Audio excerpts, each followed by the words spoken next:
Hello aspirants, welcome to my channel. ఈ వీడియోలో comparison of various bills topic చూద్దాము. ఈ టాపిక్ చాలామందికి కన్ఫ్యూజింగ్గా ఉంటుంది. ఈ వీడియో ఎండ్ వరకు చూడండి, మీకు ఒక క్లారిటీ వస్తుంది. అయితే ఇక్కడ డిఫరెంట్ టైప్స్ ఆఫ్ బిల్స్ ఉంటాయి. ఆర్డినరీ బిల్ ఉంటుంది, money bill, finance bill 1, finance bill 2 and constitutional bills. అయితే ఇక్కడ ఈ బిల్స్ లోక్సభలో ఇంట్రడ్యూస్ చేస్తారా, రాజ్యసభలో ఇంట్రడ్యూస్ చేస్తారా, చాలా కన్ఫ్యూజ్ అవుతుంది. అండ్ ఈ బిల్స్ ఎవరు ఇంట్రడ్యూస్ చేస్తారు, either minister or MP, member of parliament ఎవరు ఇంట్రడ్యూస్ చేస్తారో కూడా చూద్దాము. అండ్ కొన్ని బిల్స్కి మనకి ప్రెసిడెంట్తోన ప్రియర్ పర్మిషన్ ఉండాలి, కొన్ని బిల్స్కి ఉండొద్దు. ఏ బిల్స్కి పర్మిషన్ తీసుకోవాలి, ఏ బిల్స్కి పర్మిషన్ అవసరం లేదో కూడా చూద్దాము. అండ్ మెజారిటీ అంటే సింపుల్ మెజారిటీతో కొన్ని బిల్స్ పాస్ అవుతాయి, కొన్ని బిల్స్ స్పెషల్ మెజారిటీతో పాస్ అవుతాయి, అవి కూడా చూద్దాము. అండ్ డ్యూరేషన్ అంటే ఆ బిల్లు ఎన్ని మంత్స్లో పాస్ చేయాలి, అంటే 6 months 14 days. అండ్ కొన్ని దాంట్లకు అసలు 6 months ఉండదు, 14 days ఉండదు, ఇమీడియట్గా పాస్ అయ్యే బిల్స్ కూడా ఉంటాయి. అండ్ బిల్స్కి జాయింట్ సిట్టింగ్ ఉన్న బిల్స్ ఏవి, జాయింట్ సిట్టింగ్ లేని బిల్స్ ఏవి కూడా చూద్దాము. అండ్ స్టేటస్ ఆఫ్ బిల్లు కూడా చూద్దాము. అండ్ ప్రెసిడెంట్కైనా కొన్ని బిల్స్కి యాక్సెప్ట్ చేయొచ్చు, కొన్ని బిల్స్ రిజెక్ట్ చేయొచ్చు, అండ్ కొన్ని బిల్స్ రిటర్న్ కూడా చేయొచ్చు. అవి ఏ బిల్స్కి అప్లికేబుల్ అవుతాయో ఈ వీడియో ఎండ్ వరకు చూడండి, ఫుల్ క్లారిటీ వస్తుంది. ఇక్కడ ఆర్డినరీ బిల్లు చూద్దాం. ఫస్ట్ ఆర్డినరీ బిల్లుని ఏ హౌస్లో ఇంట్రడ్యూస్ చేయొచ్చు అంటే బోత్ లోక్సభ అండ్ రాజ్యసభ, ఏ హౌస్లో అయినా ఇంట్రడ్యూస్ చేయొచ్చు, both Lok Sabha and Rajya Sabha. And money బిల్లుని ఓన్లీ లోక్సభలో మాత్రమే ఇంట్రడ్యూస్ చేయాలి. ఫైనాన్స్ బిల్లుని కూడా ఓన్లీ లోక్సభలో మాత్రమే ఇంట్రడ్యూస్ చేయాలి. ఫైనాన్స్ బిల్లు 2ని లోక్సభ ఆర్ రాజ్యసభలో ఏ సభలో అయినా ఈ బిల్లుని ఇంట్రడ్యూస్ చేయొచ్చు. కాన్స్టిట్యూషన్ బిల్లుని కూడా ఐదర్ లోక్సభ ఆర్ రాజ్యసభ. ఏ బిల్లుని ఎక్కడ ఇంట్రడ్యూస్ చేస్తామో చూసుకోండి. ఆర్డినరీ బిల్ అయితే లోక్సభలో అయినా ఇంట్రడ్యూస్ చేయొచ్చు, రాజ్యసభలో అయినా ఇంట్రడ్యూస్ చేయొచ్చు. మనీ బిల్లు మాత్రం only Lok Sabha. Finance bill 1 only Lok Sabha. Finance bill 2 either Lok Sabha or Rajya Sabha. Constitution bill either Lok Sabha or Rajya Sabha. ఇప్పుడు ఎవరు ఇంట్రడ్యూస్ చేయాలో చూద్దాము. ఎక్కడ ఇంట్రడ్యూస్ చేయాలో చూసాం కదా. ఇప్పుడు ఎవరు ఈ బిల్లుని లోక్సభలో కానీ రాజ్యసభలో కానీ ఎవరు పెడతారో ఇప్పుడు చూద్దాము. ఇక్కడ private member or public member అంటే మినిస్టర్ ఆర్ ఎంపీ ఎవరైనా ఈ బిల్లుని లోక్సభలో కానీ రాజ్యసభలో కానీ ఇంట్రడ్యూస్ చేయొచ్చు. అండ్ మనీ బిల్లుని ఓన్లీ మినిస్టర్ మాత్రమే ఇంట్రడ్యూస్ చేయాలి.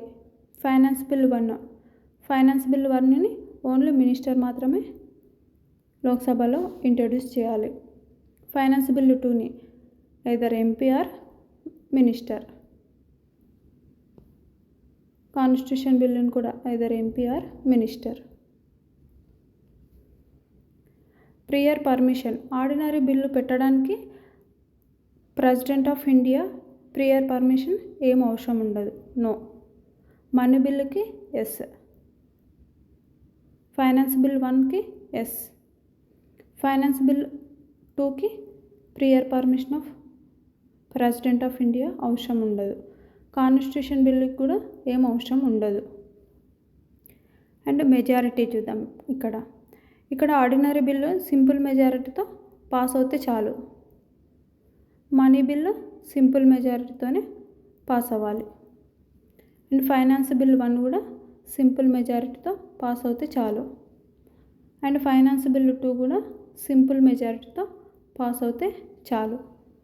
అండ్ కాన్స్టిట్యూషన్ బిల్ ఒక్కటే స్పెషల్ మెజారిటీతో పాస్ అవ్వాలి. ఇక్కడ డ్యూరేషన్ ఆర్డినరీ బిల్లు డ్యూరేషన్ ఎన్ని మంత్స్, 6 months. మనీ బిల్లుకి 14 days. అండ్ ఫైనాన్స్ బిల్ 1కి 6 months, ఫైనాన్స్ బిల్ 2కి 6 months. ఇక కాన్స్టిట్యూషన్ బిల్లుకి డ్యూరేషన్ అనేది ఏముండదు. జాయింట్ సిట్టింగ్ ఉంటుంది ఆర్డినరీ బిల్లు కంటే, ఎస్ ఉంటుంది. మనీ బిల్లుకి ఉండదు, నో. అండ్ ఫైనాన్స్ బిల్ 1కి ఎస్ ఉంటుంది, జాయింట్ సిట్టింగ్ ఫైనాన్స్ బిల్ 1కి ఉంటుంది, 2కి ఉంటుంది, ఫైనాన్స్ బిల్ 1, 2కి జాయింట్ సిట్టింగ్ ఉంటుంది. జాయింట్ సిట్టింగ్ ఉన్నది. కాన్స్టిట్యూషన్ బిల్కి జాయింట్ సిట్టింగ్ ఉండదు. జాయింట్ సిట్టింగ్ ఉండని బిల్స్ ఏవంటే money bill and constitution bill. Next status. Ordinary bill లోక్సభలో కానీ రాజ్యసభలో కానీ ఈక్వల్ పవర్స్ ఉంటాయి ఆర్డినరీ బిల్లుకి. మనీ బిల్లుకి ఇక్కడ రాజ్యసభలో ఎక్కువ పవర్స్ ఉంటాయి. లోక్సభలో ఎక్కువ పవర్స్ ఉంటాయి రాజ్యసభ కంటే. ఇక్కడ ఫైనాన్స్ బిల్లుకి లోక్సభలో కానీ రాజ్యసభలో కానీ equal powers and equal voting ఉంటుంది. ఇక్కడ ఫైనాన్స్ బిల్లుకి కూడా సేమ్. లోక్సభలో కానీ రాజ్యసభలో కానీ equal powers and equal voting ఉంటుంది. కాన్స్టిట్యూషన్ బిల్లుకు కూడా లోక్సభలో కానీ రాజ్యసభలో equal voting and equal powers ఉంటాయి. ఓన్లీ మనీ బిల్లుకు మాత్రమే లోక్సభకి ఎక్కువ పవర్స్ ఉంటాయి. ఓటింగ్ కూడా లోక్సభకి ఎక్కువ ఉంటుంది. ప్రెసిడెంట్ కెన్ ఆర్డినరీ బిల్లుకి ప్రెసిడెంట్ యాక్సెప్ట్ చేయొచ్చు, బిల్లుని రిజెక్ట్ చేయొచ్చు, ఐదర్ రిటర్న్ కూడా చేయొచ్చు. ప్రెసిడెంట్కి ఈ పవర్స్ ఉంటాయి ఆర్డినరీ బిల్లులో. మనీ బిల్లులో only accept or reject, cannot return చేయకూడదు ఈ బిల్లుని, మనీ బిల్లుని. ఎందుకంటే ప్రియర్ పర్మిషన్ ప్రెసిడెంట్తో తీసుకునే తర్వాతనే ఆ బిల్లుని ఇంట్రడ్యూస్ చేసేది. అందుకే రిటర్న్ చేయొద్దు. తర్వాత ఇక్కడ ఫైనాన్స్ బిల్లు 1కి యాక్సెప్ట్ చేయొచ్చు, రిజెక్ట్ చేయొచ్చు, రిటర్న్ చేయొచ్చు. ఈ 3 పవర్స్ ఉంటాయి ప్రెసిడెంట్కి. సేమ్ ఫైనాన్స్ బిల్లు 2లో కూడా యాక్సెప్ట్, రిజెక్ట్, రిటర్న్. కాన్స్టిట్యూషన్ బిల్లుకు మాత్రం కంపల్సరీ యాక్సెప్ట్ చేయాలి, అసెంట్ ఇవ్వాలి. This is about comparison of various bills. ఇదొక్క చార్ట్ మీకు గుర్తుండిపోతే మీకు బిల్స్ పైన ఏ కన్ఫ్యూజన్ ఉండదు. ఇక్కడ ordinary bill, money bill, finance bill 1, finance bill 2 and constitution bill. ఇక్కడ మనకి జాయింట్ సిట్టింగ్ ఉండని బిల్స్ ఏమైనా ఉన్నాయంటే అది only money bill and constitution bill. ఇది చాలాసార్లు అడిగారు ఈ క్వశ్చన్, గుర్తుపెట్టుకోండి.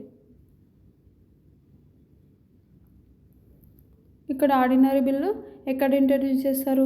Lok Sabha or Rajya Sabha. Money bill లోక్సభలో మాత్రమే ఇంట్రడ్యూస్ చేస్తారు. ఫైనాన్స్ బిల్ 1 కూడా లోక్సభలో మాత్రమే ఇంట్రడ్యూస్ చేస్తారు. Remaining 3 bills either Lok Sabha or Rajya Sabha. And ఎవరు ఇంట్రడ్యూస్ చేస్తారంటే only money bill and finance bill మాత్రమే మినిస్టర్స్ ఇంట్రడ్యూస్ చేస్తారు. Remaining bills ministers or MPs ఇద్దరు ఎవరైనా ఆ బిల్లుని ఇంట్రడ్యూస్ చేయొచ్చు.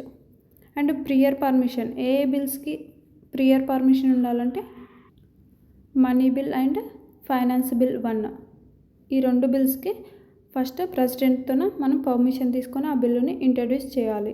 అండ్ మెజారిటీ అన్ని సింపుల్ మెజారిటీతోనే పాస్ అవుతాయి, ఒకటి తప్ప. అది కాన్స్టిట్యూషన్ బిల్లు మాత్రమే స్పెషల్ మెజారిటీతో బిల్లు పాస్ అవుతుంది. రిమైనింగ్ అన్ని బిల్స్ సింపుల్ మెజారిటీతోనే పాస్ అవుతుంది. డ్యూరేషన్ ఓన్లీ మనీ బిల్ మాత్రం 14 డేస్లో పాస్ అవ్వాలి. Remaining 3 bills 6 months. ఈ కాన్స్టిట్యూషన్ బిల్కి డ్యూరేషన్ ఉండదు. And joint sitting only money బిల్కి కాన్స్టిట్యూషన్ బిల్కి మాత్రమే ఉండదు. రిమైనింగ్ 3 బిల్స్కి జాయింట్ సిట్టింగ్ ఉంటుంది. జాయింట్ సిట్టింగ్ గురించి చెప్పే ఆర్టికల్ ఏంటి? 108. అండ్ స్టేటస్ అన్ని దాంట్లకు లోక్సభ రాజ్యసభకి ఈక్వల్ పవర్స్ ఉంటాయి. ఓన్లీ మనీ బిల్లుకు మాత్రమే లోక్సభకి ఎక్కువ పవర్స్ ఉంటాయి రాజ్యసభ కంటే. And president can accept, reject, return. Only money బిల్లులో మాత్రమే రిటర్న్ చేయరు ప్రెసిడెంట్. రిమైనింగ్ యాక్సెప్ట్ అనే చేయొచ్చు, రిజెక్ట్ అనే చేయొచ్చు, కానీ cannot return money bill. And constitution bill first ఒకసారి రిటర్న్ చేయొచ్చు, కానీ నెక్స్ట్ సారి మళ్ళీ ఆ బిల్లుని ప్రెసిడెంట్ దగ్గరికి వస్తే కంపల్సరీ అసెంట్ చేయాల్సిందే ఆ బిల్లుని. ఐ హోప్ ఈ టాపిక్ పైన మీకు క్లారిటీ వచ్చిందని అనుకుంటున్నాను. ఇఫ్ ఇన్ కేస్ మీకు ఈ కంటెంట్ నచ్చినట్లయితే లైక్ చేసి షేర్ చేయండి, అలాగే సబ్స్క్రైబ్ చేసుకోండి. Thank you friends.